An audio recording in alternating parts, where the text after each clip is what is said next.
waiting for her to give me the go-ahead, you know, the boss to be like, go on, now it's time. I know.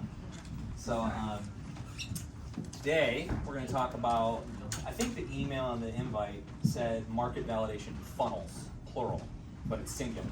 That's okay. So we're going to talk about the market validation funnel. It's a playbook for building rapid growth ventures. So I guess the first thing I wanted to do, since we have a small audience, I thought I'd just kind of ask this question. Why are you here? Like, what stood out to you when you saw this title or you saw some of the blurb? Why? Anyone want to chime in with a sentence or two, a couple things on what? Yeah. So we did a couple years ago the Surge, a 12-week kind of market validation clinic. We did that, and so I'm always curious to see a difference of opinion, different method, process, or whatever. Or reinforcement of what we learned, Right. what we're not practicing. Oh, sure. Things like that. Yes. Kick in the butt, like why are we still here? Yeah, exactly. Oh, good. Anyone else? I'm just not as familiar with the topic, so I'm just here to learn. Oh, you're learning? Oh, nice. That's good. Cool. Any comments? Awesome. Well, some people, the title throws them a little bit because it's market validation funnel. When the people think of funnels, they think of marketing. We're going to talk about validation. So when I say the word validation, I mean like startups, ventures, new ideas. How can you validate them? How can you, as you're going in the market, the biggest problem we've run into is not necessarily building something, right? People have this easy concept of having an idea and then going to build it. The hardest part is they skip over a ton of steps and they go, I'm going to go from idea to build. And they spend all this time building it and then realize no one wants it. So this is what we're going to discuss today. So this is my little tiny resume.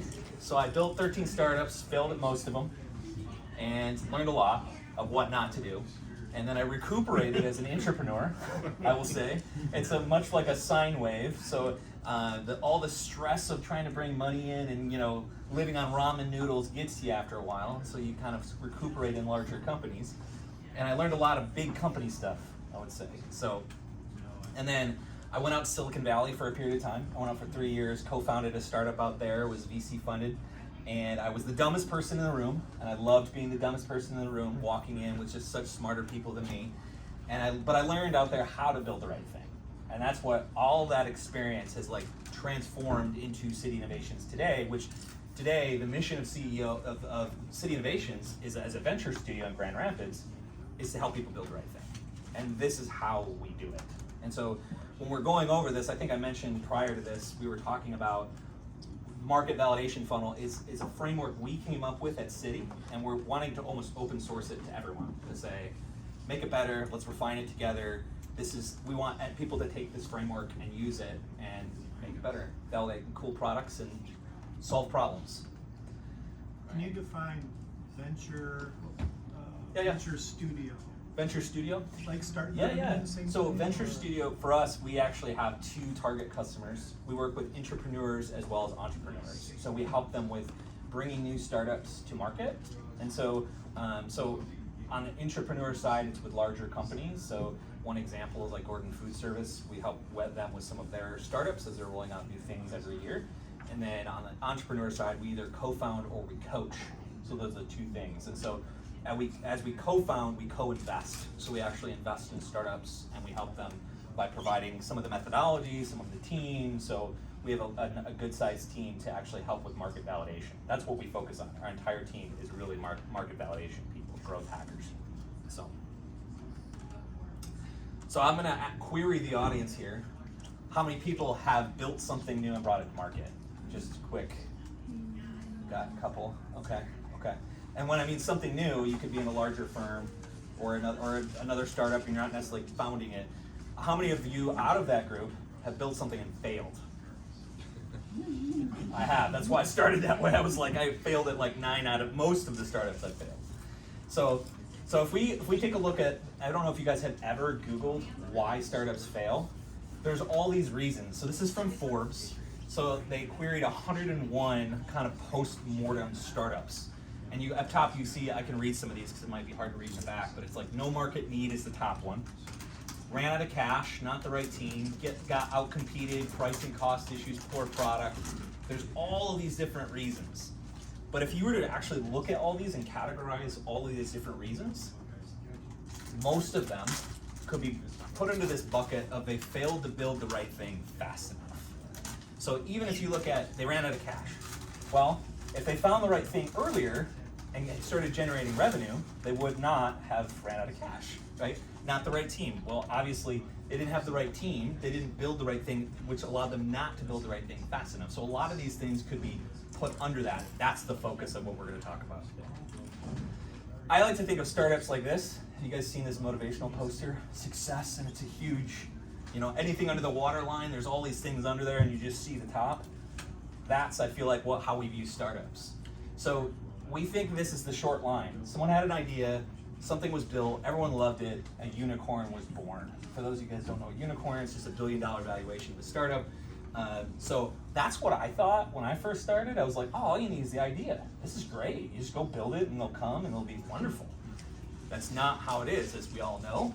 So it's more like this. Someone had an idea, something was built, no one used it, throw it away. Start all over again. And you iterate and you keep doing that over and over and over. I put rinse and repeat 9 times. Something finally worked, you incorporate the learnings, rinse and repeat 7 times, user base grows to 100, and you get the point. All the way down beyond 100 different points. All of that is under the waterline is what we don't see, right? It's not talked about as much. And this is why, this framework is so important, is to talk about all the stuff under the waterline. How do you go about doing it? We also think it's a straight line, right?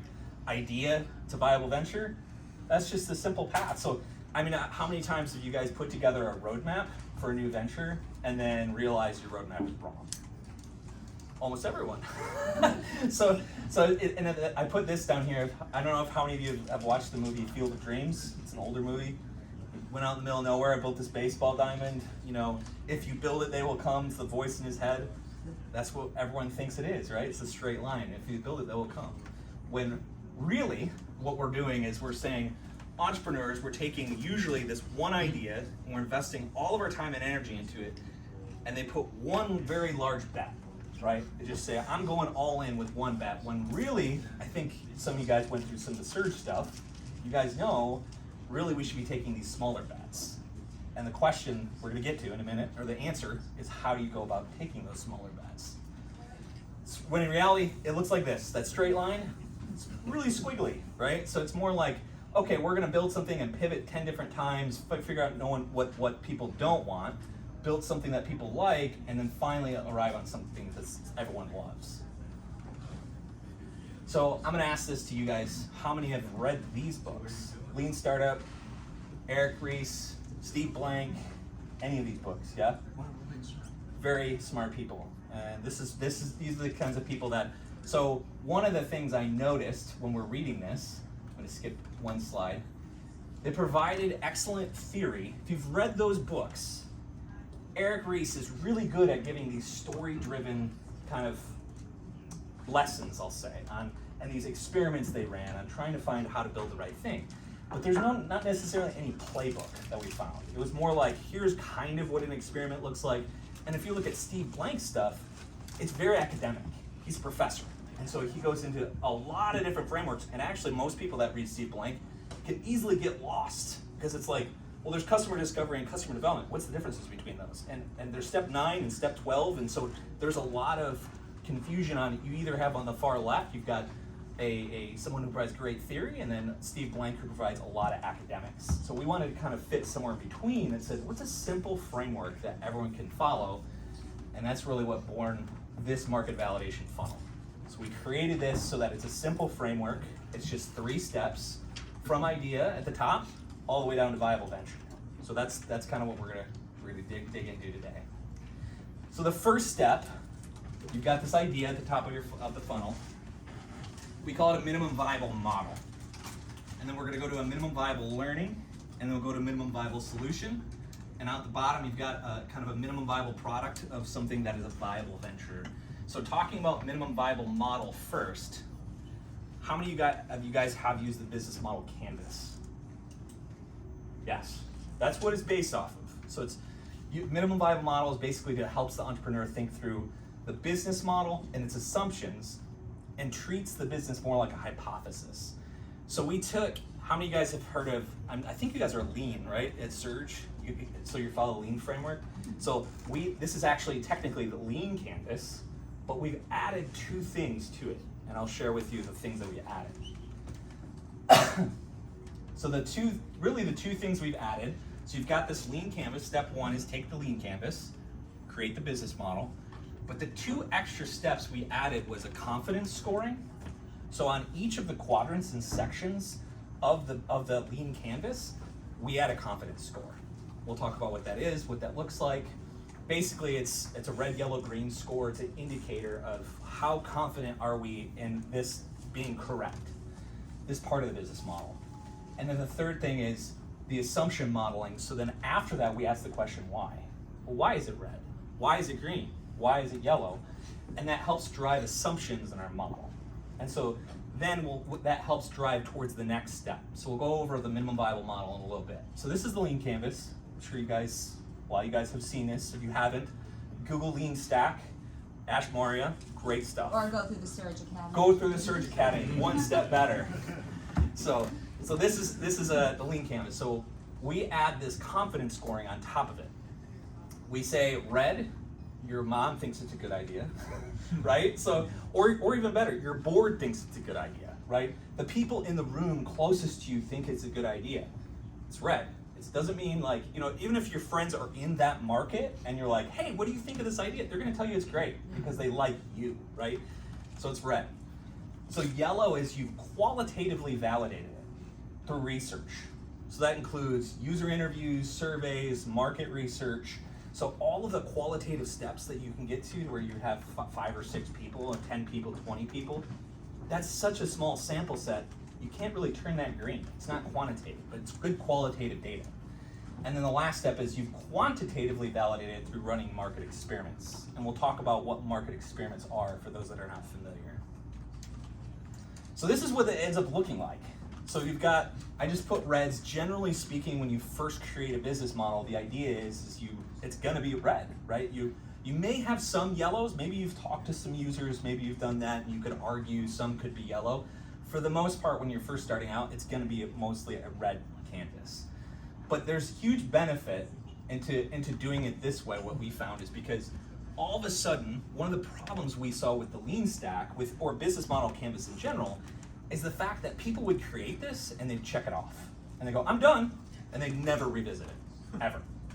So we use this as a dashboard of venture health to say what has been validated, and your job is to make it red to yellow and yellow to green. That's your entire job as an entrepreneur, as a venture, to validate each part of the business model here. That make sense? You used to say the chart needs to be a tool, not an assignment. Correct. Middle management, from working for the man, we had all these reports and stuff, and it became just an assignment That's to right. complete. It was intended to be a tool to use to do something, so by tracking progress, you'll use it as a tool. You got it, exactly. You got the connection. It's perfect. So then after we assign a confidence score, the next step really is assumption modeling. So we say there's 2 different kinds of assumptions. There's a core assumption, and then there's supporting assumptions. So core assumption is, so this is an example of a startup that we just a hypothetical fake startup. We called it Uber Things, and what it is if you could imagine, everyone knows Uber. Uber Things is as if you imagine someone has a power tool and they want to lend it out to someone, like a drill. Well, it's a 2-sided marketplace of people putting their own items out there for rent, and then people renting those items. So that was just a hypothetical, but you notice the top one is bolded and underlined. When we're doing assumption modeling, we're going through this entire canvas and asking the question, why is it red? Why is it yellow? Why is it green? And then generating and prioritizing all of these assumptions. The top one is the core assumption, which is like the business would cease to exist if people weren't willing to lend out their personal items to strangers. So same thing with Uber, right? People would not be willing to ride in a car with a stranger. If that's not a validated assumption, the whole business is just gone. So the idea is you first put that one first, prioritize them, because the next step what we'll do is we'll work through how are we going to end up validating or invalidating this assumption we have. So prioritize lists, and then you can obviously go further down if people are willing to rent these items instead of buying them. There's a ton of other assumptions you can come through with the model. Tracking? So the second part of the funnel, once you've created that, the check mark is you've created a hypothesis business model, you put confidence scoring, you've generated a backlog of assumptions. The second thing is we work through minimum viable learnings. So the question is, what is minimum viable learnings? We say this because, so this includes underneath, you'll see, is this the laser on it? Rapid market experimentation. So part of minimum viable learnings, if you think about what is going back to these assumptions, what is the most minimal thing I can do to learn if this is true or not? That's why we call it minimum viable learning. So here it includes market research, and it includes rapid market experimentation. And generally speaking, we encourage research first, because when you do the research, if you don't do the research, you may run experiments and waste your time on something that could be easily Googled, right? You just want to Google it, you want to do market research, you want to interview people, all of the easy steps, and then when you start doing rapid market experimentation, work on the harder problems that you can't get without quantifiably validating them. So out of this minimum viable learning, like I said, there's really we put it in 3 steps. So you've got research, start with the research. You've got experiments, which we'll talk about what those are. Then you've got learnings, and you establish, for us, that part is often skipped in the creation of what we call a learning inventory. So one of the things that people generally do, if they're running lean startup, all these experiments, they're not good at keeping track of what they've already ran, and they'll forget, and they'll rerun things they've already tried to figure out and validate. So for us, we're big on saying it also needs to be in a learning inventory, which we'll talk about. So again, confidence scoring. So the objective behind this is if you can see the mapping is when we talk about research, the model is here when you first create it. You go down here and your next stop is actually qualitatively, using research to make it yellow. Go through the model, go through all of it. If you can make it yellow using qualitative data by doing user interviews, by doing surveys, and then after that, see if you can turn it green. So what does research involve? I'm sure you guys are familiar with research. Have you guys done user interviews? Have you done surveys? How many of you have actually done those things? Yeah. I don't know. I don't think I need to spend a ton of time on this, so that's why I'm like, so I don't know. One good thing I might point out is I don't know if the book called Just Enough Research by Erica Hall. She's created this really cool diagram of all the different kinds of research. Check it. I would highly recommend you check out. What's the name again? Yeah, it's called Just Enough Research by Erica Hall. And I will send this deck out after so you can grab this slide. So yeah, obviously you can see all the different tools and all the different activities, but again, I don't think it's worth going over all the different ones at this point. So what is market experimentation? So how many of you guys actually have run experiments? Like I'm trying to figure out who I'm talking to, who knows what I'm talking about when I say market experiments. Yeah, okay. So it's a structured quantifiable test to validate the hypothesis about the product's market viability. So going through, I'm going to skip to the next slide very quickly. Actually, let's skip to this one here. One of the best examples I can give, how many of you guys have heard of Kickstarter? It's usually a great example I use, is when you're thinking about market experimentation, it is completely like a Kickstarter thing. Kickstarter means you sign up, you get pre-signups, you get cash first, you don't have the product has not been developed, and your idea is to see if you can get people to raise money before you're actually developing it. That is what a market experiment is, because you now have quantifiable, that's the best kind, you have cash in your hand of people saying, I want that thing, I'm going to pay you for it, even though you haven't developed anything yet. So there's all sorts of different kinds of market experiments you can run that are, like as an example, how many of you guys have heard of the Dropbox origin story, of how that group actually started? I'm sure we all know Dropbox.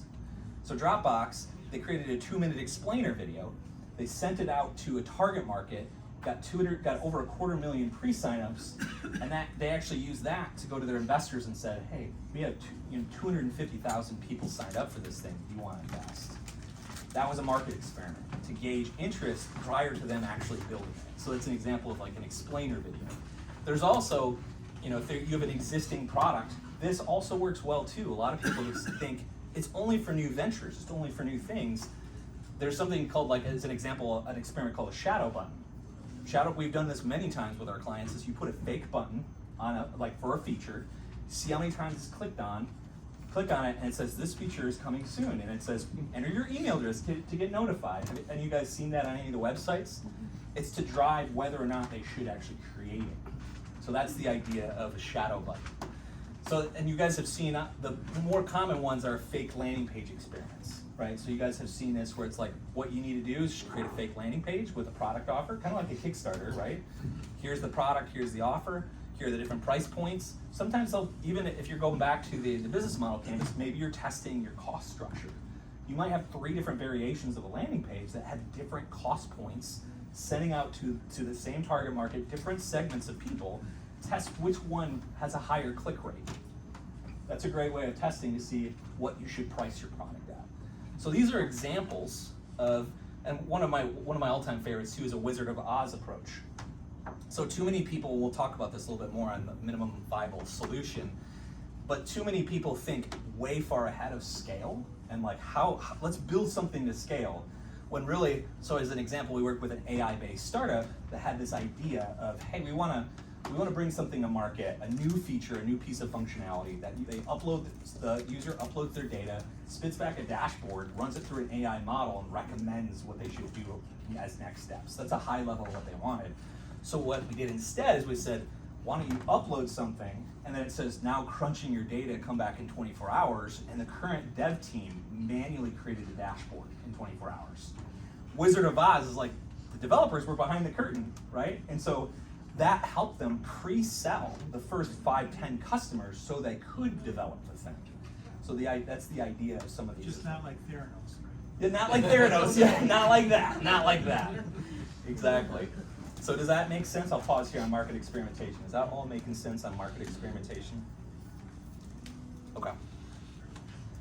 So a big thing here that we're big proponents of, it's more than just creating the experiment. For us, it's like the documentation. So when we think, I've been, some of you I talked prior, and I was like, I've been in big companies and small companies, as you heard, and there are some for documentation's sake, where you're like, why am I doing this? This is like really important step when you're creating an experiment, is writing down what your hypothesis is, how you're going to measure success. So in other words, instead of just running an experiment on a fake landing page saying, I believe that I'm going to send this out to 1,000 people, and I'm going to get 50 pre-signups. Well, now you've got success criteria. Now you know. Pass-fail criteria. Yes, right? exactly. So you want to be very scientific about actually creating your experiments so that you know whether or not you pass or you fail. So the idea is we've got an example sheet here of, hey, let's go through our assumptions, let's go through our hypothesis, our process, our timeline. We want to make it replicable so that anyone that saw the experiment doc not only could know how to measure it, they know how we created it, so that anyone on our team could actually work through the experiment. So the last step is, like we talked about, is learning. So through the research and experiments, the reason you're doing those is to learn, right? Is to learn as fast as you can about your customers. And to validate and invalidate your business model. Get to the green, like we talked about. So the learnings are pivotally important, is going back and changing and updating your dashboard, which is now your minimum viable model, which has red, yellow, green, updating the scores, but also creating and keeping track of a learning inventory of all of the past learnings you've had. It's like, what are the things we've learned? Because as we go back to this document, the idea is, you see this conclusion down here, it's very important to say, what have we learned from this? And so that you don't repeat history, right? You don't do the same experiment, you kind of can build upon previous experiments. So some examples, like what does a learning inventory look like? Some examples we've seen, I think last time I was here was the AI talk, and that was, we talked about, we're using fireflies.ai, so that's a tool that you can actually use for like user interviews. It's great because when you do virtual it records them, it'll actually take all of the context, it'll summarize it with bullet points and say, here are the learnings, but it'll also pop up a ChatGPT bot to where you can ask it questions about all the interviews and all the things you've done prior, all the conversations you've had. and it can correlate different data between those conversations, which is super powerful. So that's one tool we've used. The other thing is, like, honestly, we're big fans of keep it simple. So even starting with a spreadsheet, that's better than nothing. So start with a spreadsheet. We've seen people also use Jira, like if you guys are users of Jira or anything like an agile software development, backlog, just putting somewhere in a place all of the learnings that you can see. And for us, where we feel the industry is going, the ultimate thing that we have yet to see is using something like ChatGPT to keep track of all of the learnings that you've ever had. So when you're creating new experiments, you could tell ChatGPT, something like ChatGPT, some AI mechanism of when you create new experiments, it'll tell you what you've run before, right? You've already ran this, here's some data and what you previously ran. So that's something that we're keeping in the back of our head of like, hey, is there a tool out there? We have yet to find it, so if you guys find one, let us know. So that we think that's gonna be the future of this.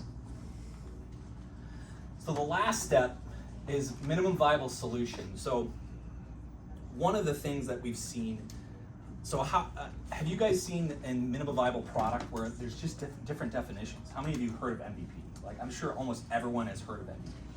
So on one hand, you talk to the lean startup community, they're gonna say, oh, MVP is like the most minimal thing you can do. It might be Google Sheets, it might be that, but you talk to someone in software and they're like, oh, it's the first version of the software. It's version 1.0. And so there's all these different fractured definitions about what an MVP is. So that's why we actually created minimum viable solution that makes it really clear. This is a low fidelity, high manual touch version, or when I talked about the origin story, another origin story is Airbnb. They managed all of their properties initially on a spreadsheet, rented out all their own stuff. They didn't have Airbnb.com when they started, right? So they didn't focus on building the infrastructure behind it before they actually had all of the demand. So the idea is to use off-the-shelf software, ideally with little to no coding, in order to test your proposed solution. So this allows you to move really, really, really quickly. So that's the idea, is you want to move as quick as possible, learn as fast as possible, because honestly, when you create a minimum viable solution, understanding that this solution will most likely be thrown away. Its only intended purpose is learning. So a lot of people want to package, what I would say is package protect for the future and go, this has to support 1 million users. And you're like, you don't know if it should. You don't even have 10 users yet. The idea is to get a minimal amount of users. How can you get just 10 users on it using it as an example? So this is what I like to say. It's like duct tape, popsicle sticks, and baling wire, right? It's cobbling things together. Think this, popsicle sticks, little house there, not this immaculate, poured foundation and everything, because one you can tear down is super easy, another one you can't, right? So another way to look at it is this, is Legos, and so you have all these different pieces of software. We use, as an example, we use WordPress quite a bit. So Groupon, that was Groupon's first tech. They started as just literally a blog posting one deal a day, and now look where they're at, right? That's how they started. So Shopify is a great tool. Zapier is another tool. So using these low-code, no-code tools, to cobble them together and piece them together. A lot of people also freak out at, well, it has to be perfect, right? We're so caught up in how it looks and the aesthetics.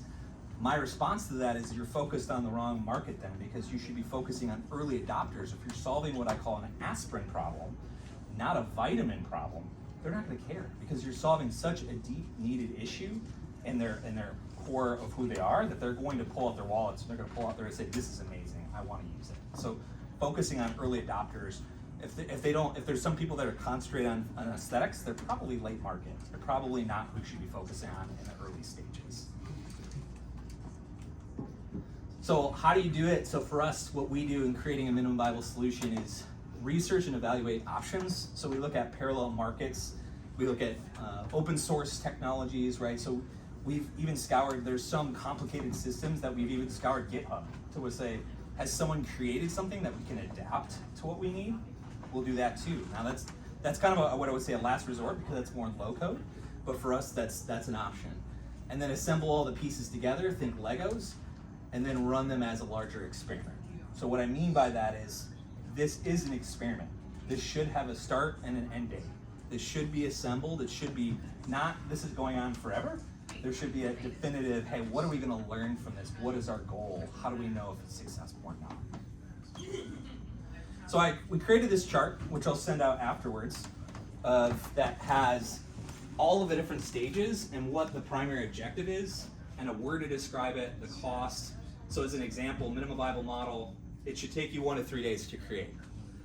Minimum viable learnings, it should take you 1 to 7 days to create like an experiment, and it should take you only 1 to 2 weeks to run one of those experiments. That's how fast we're running these experiments. Minimum viable solution, creating the solution, this is the Lego blocks, right? This is the first version of the software in order to understand should you build it. We're talking about creating in 1 to 4 weeks, which if you're in software, people are like, an MVP should be like 3 to 6 months minimum. And for us is like, that is a death march if you're an entrepreneur. You gotta like be way faster than that. I have a question. Yeah. So what if you have a physical product? How does this work in that respect? It's a great question. So if we went back to like minimum viable learnings, went to experimentation. So we worked with a startup that had an idea for they said they wanted to be the Peloton. They wanted to be like Peloton, but they were combining 2 machines together, and that was their value proposition. So what we talked to them about doing was saying, can you create a video that shows it and a pre-sign-up page, right, to validate it? So for us, we still were able to use the same kind of tools to show. So they created a CAD model, they rendered it, they created a video of it as if it was real. They created a landing page, see if they got pre-signups, and then just got feedback and iterated. So that's the idea, is like how can you do something really, really simple like that prior to, if you go to a minimum viable solution and you start talking about a product, that becomes trickier. So we always encourage the physical products, stay in this as much as you can until you can learn should you actually go build it. And there will probably need to be a point where you have to go manufacture something. But sometimes, a lot of times people get stuck in their heads of, hey, I'm gonna talk to a manufacturer about developing something to my exact specifications. Think about, are there things in the market I could purchase and adapt, which cost fractions of, like pennies on the dollar. So Bryce and I actually just talked to a startup the other day about this exact thing. So, and the last one is minimum viable product. We all kind of heard this one is like, create in 4 to 6 months. This is where you've already figured out what you should build, and it's just kind of run and iterate as you will. So, I'm gonna pause, drinking from a fire hose here, I'm sure. How does this, if I rewind and go to the funnel, does this all make sense of minimum viable model to minimum viable learnings to minimum viable solution? Is this something you guys have heard before? This kind of methodology, is this new? What's new in it? What's new to me is a research component. Yeah. And the much more specific and detailed step-by-step process. Yes. I've been introduced to research funnels and how to look at strategies versus tactics and all of that, but that's pretty vague. Yeah. Right? Yes. And amorphous. It doesn't congeal. That this comes together and you can see an endpoint. Yes. Yes. Good. Yeah. Were you gonna say something? I think one of the, we have similar workshops and boot camps and things where a lot of people get stuck is finding the people to get the feedback from. Yeah. So if you don't already have an email list or those contacts, I mean, do you have a strategy for getting that feedback? I always tell people the best thing you can do is step into existing traffic. So if you're trying to find someone, where are those people hanging out? I know that's a really ambiguous answer, but we were doing a fitness startup, and so my buddy was luckily an influencer in the fitness space. So that was super helpful, right? That was his list. But when we had to go outside that list, we would do things like, we've worked with startup folks where that idea of Uber Things, we actually did a workshop. I've rebranded the name. That actually is a company. We helped go through it. And one of the things we did was we said, go to Facebook ads, go to Craigslist, and we found people, whenever some good indications of that there's something there is, are people doing it manually? Are they doing it manually on the web? And so when we looked at like Facebook Marketplace, we saw people trying to rent things on Facebook Marketplace. Like for example, a tiller. They were trying to rent a tiller out. So what do?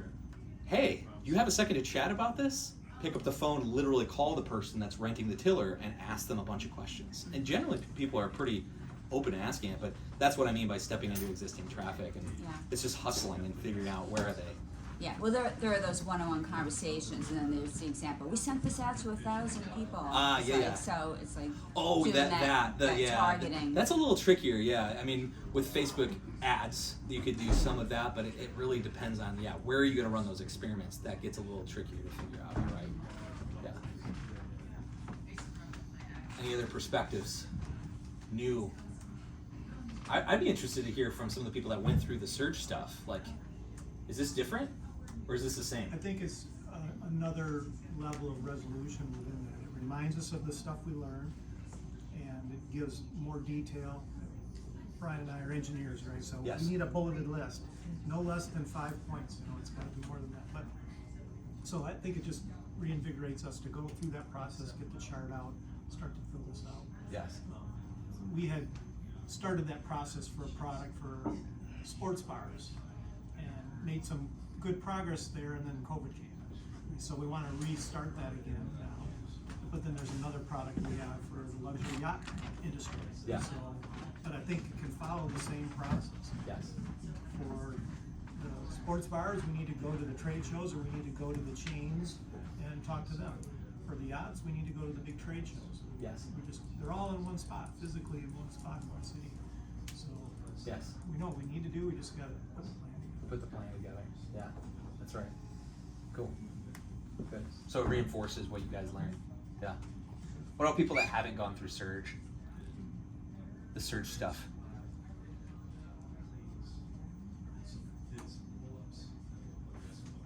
I think it's a good foundation. I haven't gone through it, but I read The Right It, and it follows a similar framework. And you guys structured it a little bit differently, and I feel like this is a great way of it being more consolidated than what I read in the book. But yeah, no, I haven't gone through the Surge Academy yet. Yeah. And based on your feedback, it makes me more excited to do that. Yeah. Especially the phase at where I'm at my product. Yeah. So Nice. I mean, a funny anecdote, and I will laugh, but we're introverted engineers, right? Yeah. And we needed to go survey people in the sports bars to see if they wanted this audio technology to hear the games. Yes. And we hemmed and hawed, and they're like, there's a bar 100 yards down there. Go right now. We'll come back next week. We want to see 20 I love interviews." it. And we're like, I love it. But we did it, and people liked what we were talking about. That's so They came good. back, they like us. So, you know, it's just, it makes you accountable for things, give you tasks each week and stuff, and just helps you focus your time instead of get distracted with other things. I think the coaching and the accountability part, It's key. like somebody just like read a book or went Yeah. through this, so you have that motivation Yeah. and Yeah. That's that key. fire is. That's awesome. So in other words, be a part of the Surge Academy. Yeah. A little Yeah. plug there. Be a part of that. The accountability and the peer engagement just helps you, I know what to do, what am I waiting for? Well, okay, now they expect me to do it fine. Yeah, That's and right. Luciana was away from the room when you asked a question about your experience going through Surge Boost Camp and. I'm sorry, say it again? My experience? Yeah, like what your experience was as it relates to what Josh was Yeah. talking about. How does today. it? I mean, does it overlay nicely, or is it what's different in this, or does it gel nice Oh, together? absolutely. Yeah. Yeah. A lot of experimentation. Yeah. Yeah. The only question I had was a statement you made at the beginning that was fast enough. Yeah. What did you mean by that? Yeah. So if you ran out of money, you didn't validate what the market wanted fast enough, right? Does that make sense? So if they often give the excuse of like, yeah, we ran out of money.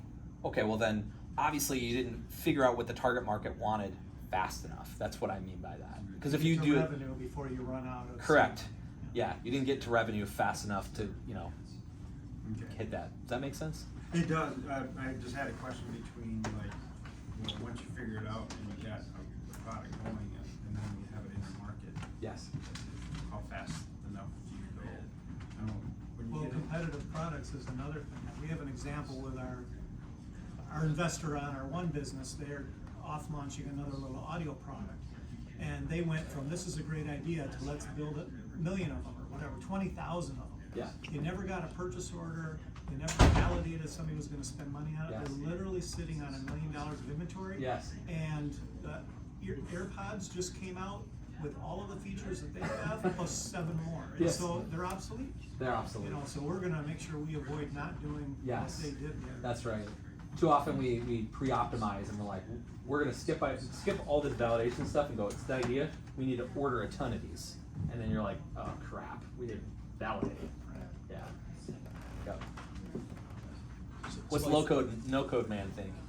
You know, I guess I'm curious. So this is all great. I think I know a lot of this stuff. I love the way you broke it down. MVL, MVV, MVM? Yeah, That's what it is. Minimum Viable Model, yep. Yeah, because I think everybody needs to start there. Yes. To just put it on paper and see, oh, this can be successful, Yes. right? Or if I do these things, they will.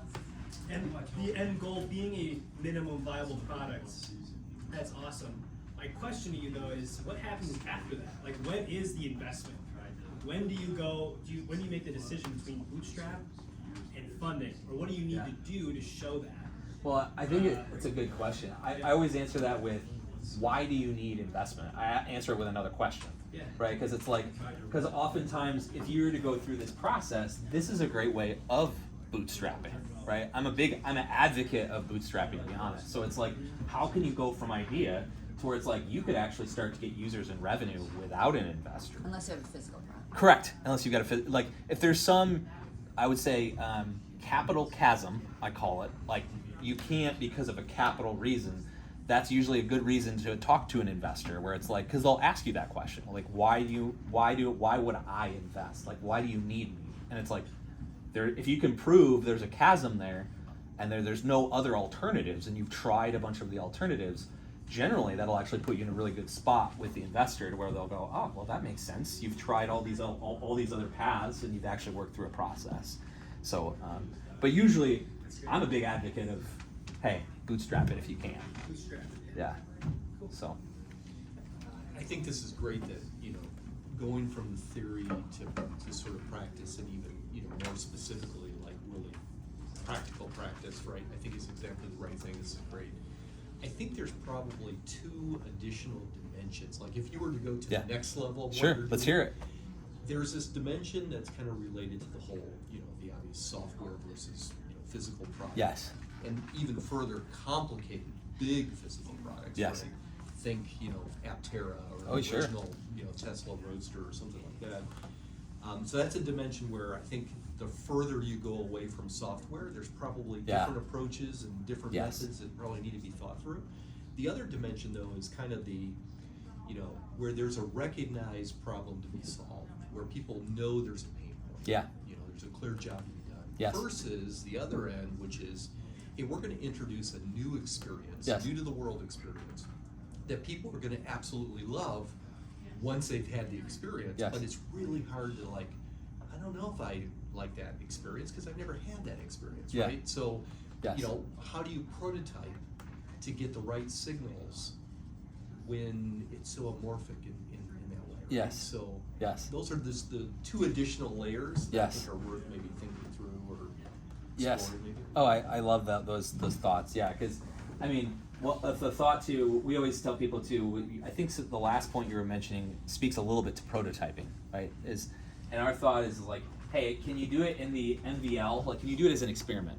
Can you be like, hey, we're gonna prototype 5 screens, throw it in front of people, and be like, this is kind of what we're thinking. What do you think? And it's like, that still makes for that allows you the minimum amount to learn from it. You know, it's like, what are you going to learn from it? So, yeah, I love that. And then the physical products versus digital, admittedly, like City is very focused on the SaaS and the digital side. So, but we've worked and coached with a lot of physical products. So it's like, like I said at the beginning, we're kind of trying to open source this. So if you've got, or anyone else has thoughts on like those different aspects of how do we make this better and refine it, I think I would love to have conversations on that, because yeah, we've used this with physical products too, and it works. But if there's different mechanisms that you know of, because I know your background, you and I were talking about Johnson Controls and things like that.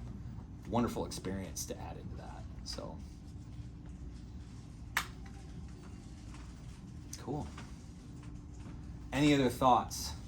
I'll send this deck out to you guys, but any other thoughts on market validation funnel? Very helpful. It's helpful. And you Yeah, good. We use the tools. Awesome. For us, it's perfect timing on one of the businesses that we're working on right now. even with a potential investor, we show them, look, we have a plan to validate how we're gonna use your money if we need your money. And, in that case, fine. So FYI for you guys, we have a master class that goes over, this was what I would call a primer. I flew by all these different aspects. There's a lot more aspects of like, we talk about physical products, we talk about all the different things in the master class. So you can go to our website, cityinnovations.com. At the top, it says master class. You can actually just click on it, sign up for it. If you're, I will get you access, each of you guys access if you sign up for it. It's gonna be priced in the marketplace at some low cost, but you guys will, being a member of Surge, you'll just get it for free. So, is that cool? That's awesome. So with that generous offer, thank you. Yeah. Is there any, like, if they go through and have questions? Yeah, you can contact me. Just shoot me an email, josh@cityinnovations.com. Shoot me an email if you got any questions, and happy to reach out and we can chat. Yeah. So we've built we're in the process too of building an accelerator program around this masterclass, 12-week program, a lot of the coaching stuff. So, but Amanda and I are talking about how do we, is there